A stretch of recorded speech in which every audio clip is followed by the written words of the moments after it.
Greetings, this is Boston G.B.R. We down here at Leslie's Cafe. We're down here with my friend Mr. John Robinson, highly respected person in the community whose history go beyond Valdosta. But anyway, the day is August 28, 2012, and I'm just down here feeling good. What's on your mind, Well, today?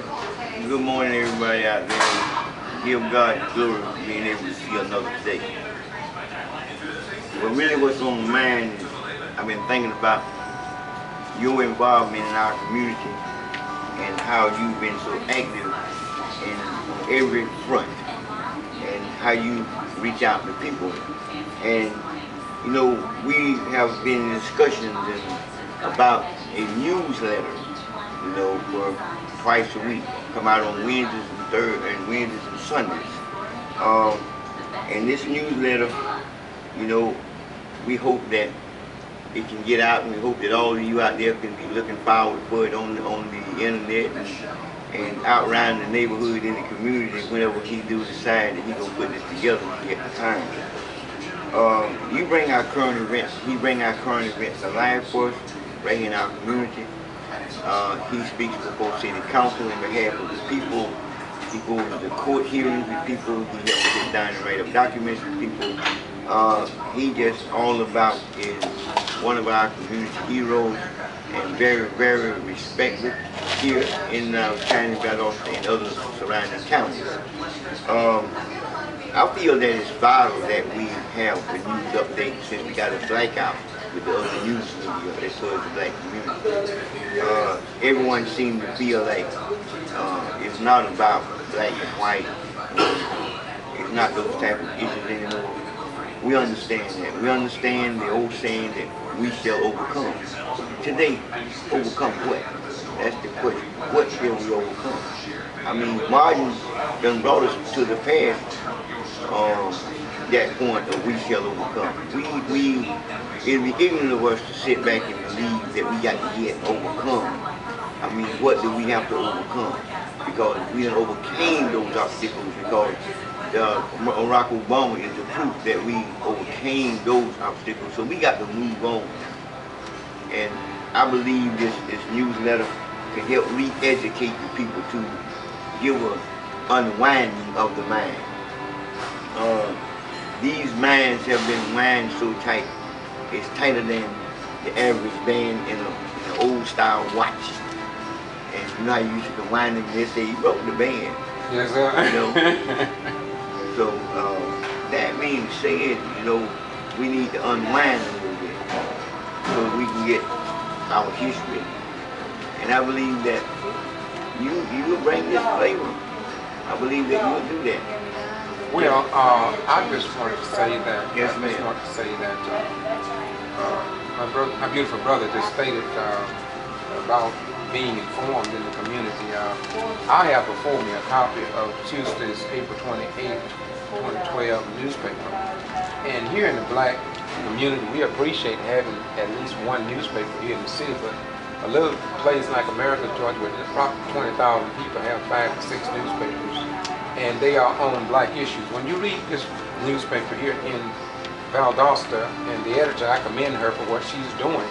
However, I do believe that there is a great desire and need among many citizens, both black and white people, to get a black perspective of what is happening in the black community across the nation.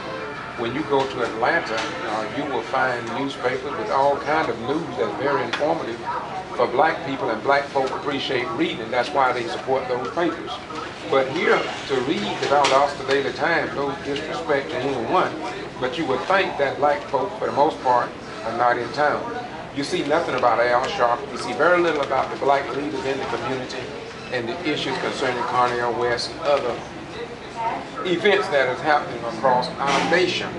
And so I'm of the consensus as that if we don't, even if we don't have a newsletter, we definitely need something. And so we definitely can start with the newsletter. I have no problem with his idea. In fact, I would very much agree with him. But I do believe that as far as I look at the Quitman Free Press, the Thomasville Times, or Enterprise rather, and the Valdosta Daily Times, Doc what can we say? But we have at least a newsletter. If Oprah or some of these big shots don't come in here and realize that they need to be a black perspective or a black right perspective, as Lee Turkey probably. All right, let's use this for an example. Just the graduation at Valdosta Lounge, I think that's Lounge. Yes. Vikings. Yes, sir, the Vikings. And they had $12 million in scholarships given away, but not one black received a scholarship. $12 million, not one black received a scholarship. But when this city have a football game, the whole city literally shut down because blacks run that football. And some of these kids' mothers live at Hudson Docket in the projects. And some of them is receiving, I'm not going to go as far as to say receiving governmental help, but they're in the projects. So, if they live in the project, they're receiving some type of federal dollars. Yeah, that's what I'm saying. And we don't have this kind of news. And we sat down with a guy with Toyota yesterday, and he was saying how he give books and how he give laptops and the money that he contribute to the community. As far as Valdosta is a black classified as a black school in a black district. But our rebuttal was him that when they finish up, why they don't have no placement, they don't have anywhere to go. You know, they don't have nowhere to go. So this is the news that we feel that we need to know that we don't get here from the Valdosta Daily Times. Yes, sir. And we did go, my beautiful brothers and sisters who listen to this video here in Valdosta, Georgia. And we are doing this for no other purpose than to keep you informed. We don't want you deaf, dumb, and blind to the times and unable to make a decision based on the facts. Yes, and yesterday indeed we did go to Toyota here in Valdosta and talk with Mr. Ricky Stokes because we believe that we believe in fairness, and I'm gonna leave it right there. We just believe in fairness. We think that rather we know that our children need jobs. They need to be respected as individuals. They need to feel a sense of pride, and they gotta have hope, because if you take away a man's hope, as Doc was explaining to me yesterday out there, you take what do you say about hope? You probably described it not King. What do you say about hope? When you kill the hope of an individual, or man or woman, you kill the person. Once you kill the hope, the person is dead. They'll wither away, just like you remove the water from the flower. And Doc, as you were telling Ricky Stokes the other day, is that you talked about how cancer turned your life inside out, gave you a different perspective. You explained it to him just like that. Yeah. And so give us a little small synopsis of that in terms of comparisons and how you now look at hope. I'm sure it's different from us because first they gave you a window to look out of and you can only see so far. So talk to us a little bit about that. Well, I'm on death row. As far as the cancer, I have a malignant terminal cancer. And I wear the life support, and the stomach was removed, and I don't have a pancreas. I take shots at least twice a month, sometimes once a month. But anyway, looking through this old grim window, I'm yet filled with joy, okay? And a sense of pride, because when I came forward from my mother's womb, I was a dying man. I was dying from the point I was conceived as a living vessel of a being. I was a dying person, okay? So me understanding that part and going through all the radiation, all the chemotherapy, okay, it's not like the chemo of society. This chemo of society is the most toxic venom into our lives that we can get in comparison to hope. When you destroy a person's livelihood, you destroy their hope. When you kill the head of the house, you kill the family. And if you got a man in the house and a woman together and they're raising their children, when you kill that black man, let me lay it out on the line, when you kill that black man's spirit and you remove his hope and his dignity and pride when he can't provide for his family, you kill the man. Therefore the beauty of his family life withers. Therefore you'll see the house not get painted. You'll see the car tires begin to wear. You will see his life just literally fall apart. And the children's education be altered. They'll take another path and another route, and then they'll end up on the block out there, okay?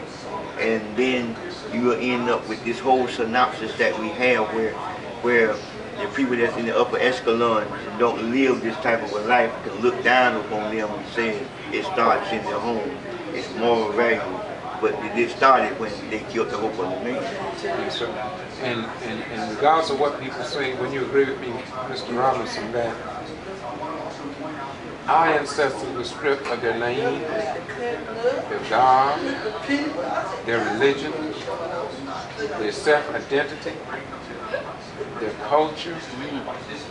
The name was taken away, disconnect from their own mother, and could not speak the mother tongue. There's one thing about the Latinos and Japanese and Koreans that come here, at least they can speak the mother tongue. Let me say this before you close out.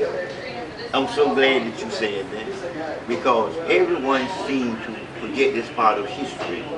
There was 7 or more slave raising states, like you raise greens in the garden. Yes, sir.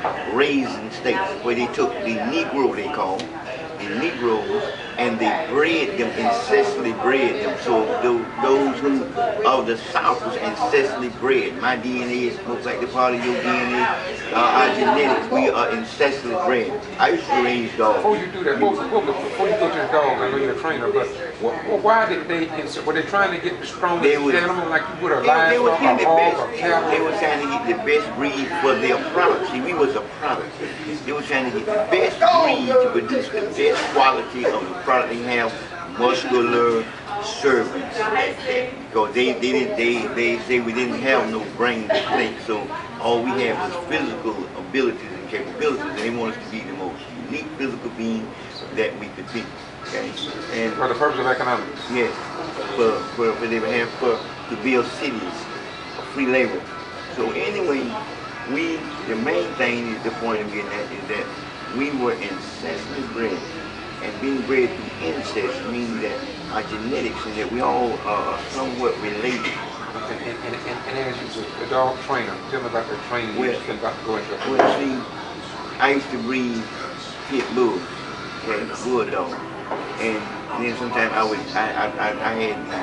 had Carver's Boomerang, Mayfield dog. Every now and then I would go get me a Kobe dog, okay, and it was all ready. And what I would do, I would interbreed these dogs, and I would interbreed them, and therefore they would throw what we call a generation throw. We have 2 black dogs, he'll throw a dog that's got adrenaline. If you have adrenaline, feel totally different. Then we'll extract that one. Then we'll breed again, and we might get one that come out brown with a ring, with a white ring around its neck. Then we'll breed that back to the adrenaline. And it was all ancestral bred, okay? And so it kept a purified, tight bloodline. So by being ancestral bred, you use a tight bloodline. And you got the thinking capacity and the ability. After all, you did the manual labor. And by doing manual labor, if I had you here in construction and had you to build a house, you wouldn't have to never learn how to read a print, because you know how to build a house. All I got to do is take you to the spot, you dig your footer, you can dig a perfect footer because you done did it so many times. And then when I say put the foundation, you can put up a scrap foundation because you done did it so many times. So therefore we became craftsmen and everything. Okay, Doc, we get ready to close this out, but I want you to close this out on what we've been fighting for a long time. What do you think, and I'm going to get behind the camera and close this out, what do you think will be our next step as far as trying to find fairness with the contracts here in Valdosta, Georgia? What do you think we're going to have to do, and what we are being forced to do? Well, we have no other alternative but to seek litigation. And we are in the process of seeking litigation. It's going to take litigation to break this, because we don't seem to be getting no fairness, we don't seem to be getting no true answers, and when we do start working on something, we get these long, lengthy drag outs.